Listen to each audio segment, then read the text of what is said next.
Hello friends, welcome back. और friends, आज है तारीख 19 ऑफ मार्च 2025 और अभी हम लोग डिस्कस करने वाले हैं एक इम्पॉर्टेंट टॉपिक के बारे में, जो कि है बहुत famous judgment Lalita Kumari versus government of Uttar Pradesh. इस पर एक रीसेंट अपडेट आया है ऑनरेबल सुप्रीम कोर्ट का, जो कि हर किसी को जानना बहुत ज़रूरी है। और ये अपडेट जो है, लॉ स्टूडेंट हो चाहे कॉमन मैन हो, उन सबको जानना जरूरी है, क्योंकि ये केस, जैसा कि आप लोगों को पता है, कि रजिस्ट्रेशन ऑफ एफआईआर के रजिस्ट्रेशन से ये केस डायरेक्टली कनेक्टेड था और अभी भी कनेक्टेड है। अब मुद्दा ये है कि ललिता कुमारी के केस में ऑनरेबल सुप्रीम कोर्ट ने ये कहा था कि पुलिस जो है एफआईआर रजिस्टर करने के पहले प्रीलिमिनरी इंक्वायरी करेगी। पुलिस जो है एफआईआर रजिस्टर करने के पहले प्रीलिमिनरी इंक्वायरी कर सकती है। अब इसी लाइन को पकड़ करके अभी रिसेंटली ऑनरेबल सुप्रीम कोर्ट में एक मामला आया, जिसमें इस बात को सामने रखा गया कि जब कभी भी कोई एफआईआर रजिस्टर होगा तो उसमें पुलिस की प्रीलिमिनरी इंक्वायरी होना जरूरी है। इस बात को सीधे सीधे तौर पर खारिज करते हुए ऑनरेबल सुप्रीम कोर्ट ने कहा कि ये कोई एब्सोल्यूट रूल नहीं है कि प्रीलिमिनरी इंक्वायरी हर केस में रजिस्ट्रेशन ऑफ एफआईआर रजिस्टर करने के पहले करना जरूरी है। अगर मैं बात करूं सुप्रीम कोर्ट की लैंग्वेज में, तो सुप्रीम कोर्ट ने बहुत क्लियरली मेंशन करके कहा that in the case of Lalita Kumari it does not create an absolute rule that a preliminary inquiry must be conducted in every case before the registration of an FIR। Supreme court ने ललिता कुमारी का जो decision है उसको दोबारा से reaffirm किया और उसमें दो बातें बड़ी क्लियर कही।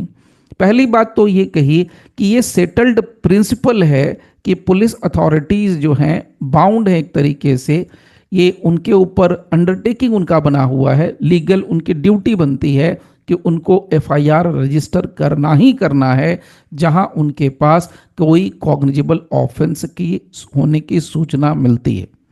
तो अगर पुलिस ऑफिसर के पास अगर कोई कॉग्निजेबल ऑफेंस होने की सूचना मिलती है तो पुलिस को चाहिए कि वो एफआईआर हर हालत में रजिस्टर करे ही करे।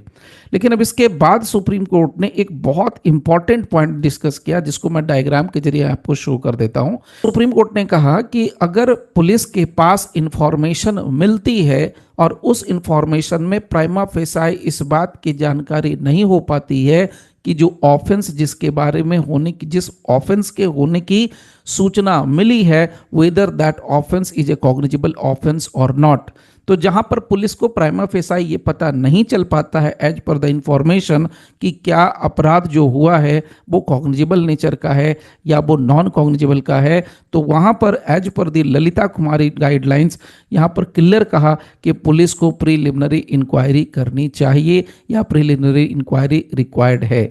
इसके ठीक वाइसे वर्सा सीन यहां पर क्लियर है, जहां पर ऑनरेबल सुप्रीम कोर्ट ने फिर से रीअफर्म करके कहा कि अगर किसी मामले में पुलिस के पास कोई सूचना मिलती है और सूचना से प्राइमा फेसाई डिस्क्लोज हो जाता है कि यहां पर कॉग्निजेबल ऑफेंस हुआ है, तो जहां क्लियर कट एस्टैब्लिश है कि कॉग्निजेबल ऑफेंस है, वहां पर पुलिस को प्रीलिमिनरी इंक्वायरी करने की जरूरत बिल्कुल भी नहीं है।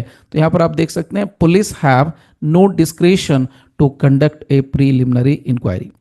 अब ये जो बात मैं आपको शेयर कर रहा हूं, ये रिसेंटली आई थिंक 17 और 18 को आया था और 18 को लाइव लॉ पर था, जिसमें ऑनरेबल जस्टिस विक्रम नाथ और जस्टिस PV बराले की खंडपीठ है, जो डिवीजन बेंच है, उन्होंने ये डिसाइड करके दिया।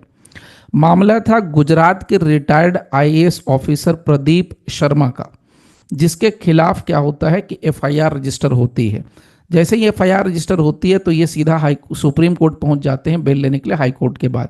तो हाई कोर्ट ने इनके मामले को क्या कर दिया, खारिज कर दिया बाय स्टेटिंग दैट कि आपका जो मामला है, जो honourable high court Gujarat high court का कहना था कि ये जो मामला है, इसी केस का रेफरेंस दिया गया ललिता कुमारी का, तो ये मामला जो है इसमें क्लियर कट कॉग्निजेबल ऑफेंस बनता है। जब चूंकि कॉग्निजेबल ऑफेंस बनता है तो वहां पर पुलिस को कोई इसमें डिस्क्रेशन नहीं है या प्रिलिमिनरी इंक्वायरी करने की जरूरत नहीं है। तो ऑनरेबल गुजरात हाई कोर्ट के इस जजमेंट के खिलाफ, इस ऑर्डर के खिलाफ सुप्रीम कोर्ट में अपील हुई थी बेल के लिए। तो सुप्रीम कोर्ट ने भी इनके मैटर को खारिज करते हुए सीधे सीधे शब्दों में कह दिया कि जहां पर स्क्वायरली अगर क्लियर कट कॉग्निजेबल ऑफेंस बनता है वहां पर किसी तरह से कोई भी प्रिलिमिनरी इंक्वायरी करना नहीं है, जरूरत उसकी नहीं है। लेकिन अगर जहां पर क्लियर कट नहीं दिख रहा हो, प्राइमा फेसाई सामने से मामला नहीं बनता हो, वहां पर आपको प्रिलिमिनरी इंक्वायरी करने की आजादी है, आप प्रिलिमिनरी इंक्वायरी कर सकते हैं। फिलहाल आज के लिए, अभी के लिए बस मैं इसको यहीं पर स्टॉप करता हूं। मिलते हैं किसी एक नए इंफॉर्मेटिव वीडियो में। तब तक के लिए thank you very much for giving your precious time. Thank you all. और अगर आप इस पर कोई कमेंट करना चाहते हैं तो अपना कमेंट आप इसमें मेंशन कर सकते हैं। Again thank you everyone.